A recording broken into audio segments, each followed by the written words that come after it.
नमस्कार जी। कहानियाँ यादों की में आपका स्वागत है। प्रस्तुत है मेरी आज की कहानी। यह घर तुमसे ही है।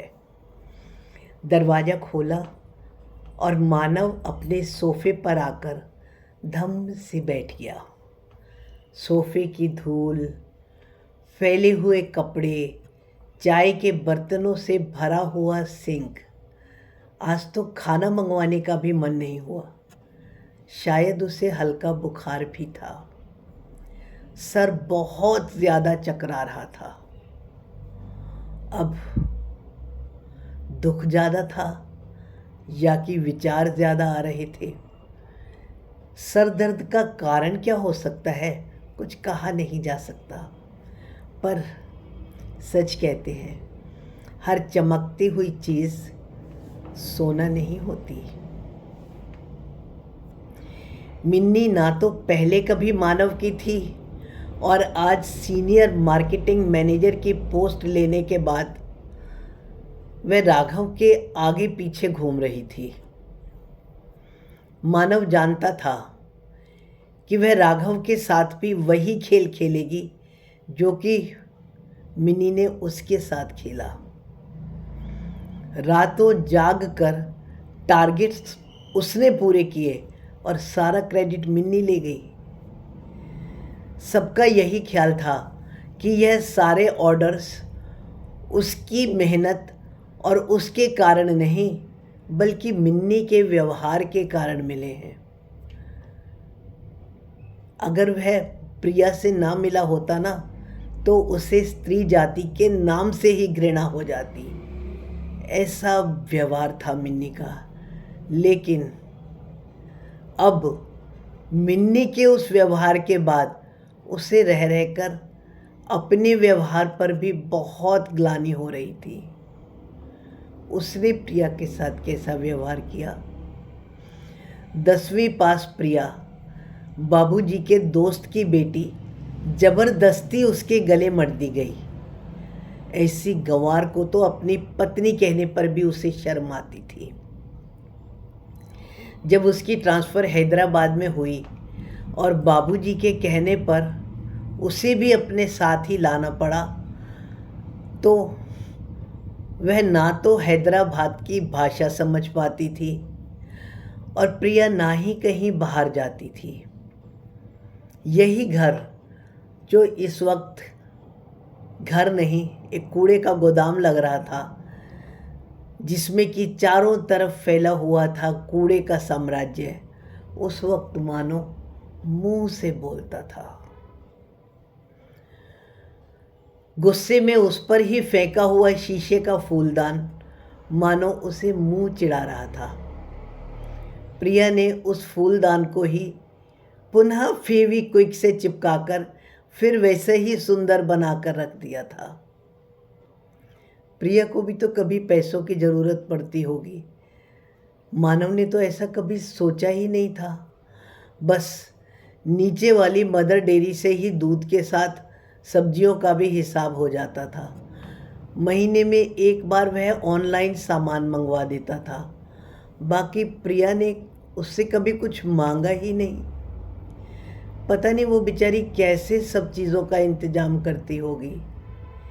कई बार कुछ सामान वह सामने वाली दुकान से भी लाती तो थी, पर उस बेचारी के पास पैसे कहाँ से आते होंगे।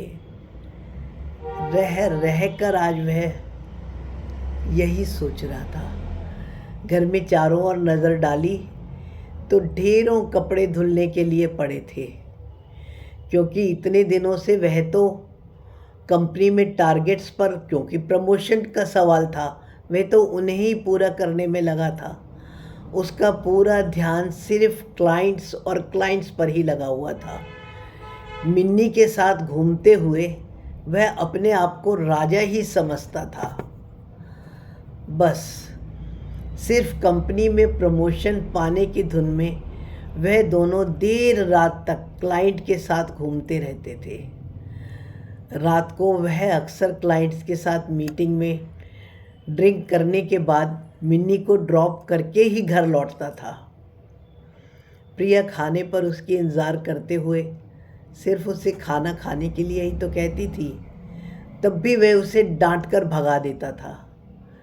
बेचारी प्रिया नए शहर में पूरा दिन अकेली कैसे बिताती होगी। ऐसे ही एक बार जब मानव को तेज बुखार था तो पूरी रात प्रिया उसके माथे पर ठंडी पट्टी रखती रही थी, परंतु उसकी आंख पर तो चकाचौंध का पर्दा पड़ा था ना। वो तो मिन्नी के साथ ही वजह बेवजह घूमता रहा। आज समझ में आ गया, जबकि मिन्नी उससे जूनियर होते हुए भी उसे मात देकर आज सीनियर मैनेजर हो गई। उस रात तो उसने प्रिया पर हाथ भी उठाया था और दूसरे दिन ज़बरदस्ती उसकी गांव की टिकट बुक करवाकर उसे उसके घर जाने के लिए कह दिया था। कुछ शराब का नशा था और कुछ काम का। प्रिया ने यही तो कहा था कि आप इतनी देर में आते हो, मुझे फिक्र हो जाती है। बस जाने कौन सा नशा बढ़ा जो कि उसने प्रिया पर फूलदान फेंक के मारा और उसको घर जाने के लिए कह दिया। ट्रेन में घर जाती हुई प्रिया की पनियाली आंखें आज उसे रह रह कर पूरे घर में घूरती हुई प्रतीत हो रही थी। ना जाने क्यों आज उसे माँ की भी बहुत याद आ रही थी। शायद माँ प्रिया के माता पिता को समझाकर प्रिया को वापस उसके पास भेज दे। कहीं ऐसा तो नहीं हो रहा था, मालूम नहीं, लेकिन मानव ने अपने गांव में फ़ोन मिलाया तो माँ ने ही उठाया। माँ ने उसका हालचाल पूछते हुए कहा, अरे मैं तो बिल्कुल ठीक हूँ, जरा सा मैंने प्रिया को यह क्या कह दिया कि मेरी तबीयत खराब है, तूने प्रिया को घर ही भेज दिया। ये तो मेरी इतनी सेवा कर रही है कि मुझे लगता है कि मैं फिर से जवान हो गई हूँ।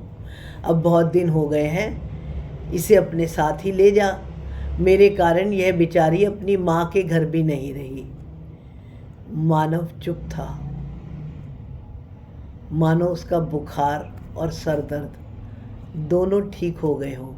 उसने माँ को कहा, माँ प्रिया को बोल दो कि अपनी मम्मी के घर भी 1-2 दिन रह जाए, क्योंकि इस शनिवार को मैं छुट्टी लेकर कुछ दिनों के लिए घर आऊँगा और उसे अपने साथ ले जाऊँगा। प्रिया ने कुछ भी किसी को भी नहीं बताया।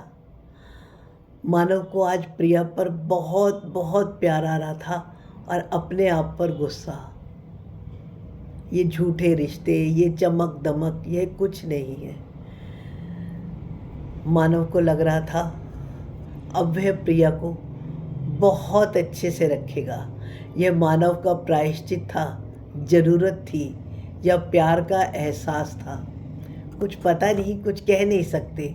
लेकिन पाठकगण, मानव का घर जो प्रिया के बिना घर था ही नहीं, अब ज़रूर एक घर में परिवर्तित हो जाएगा। आपका क्या ख्याल है? कहानी पसंद आने पर कमेंट्स द्वारा सूचित करना।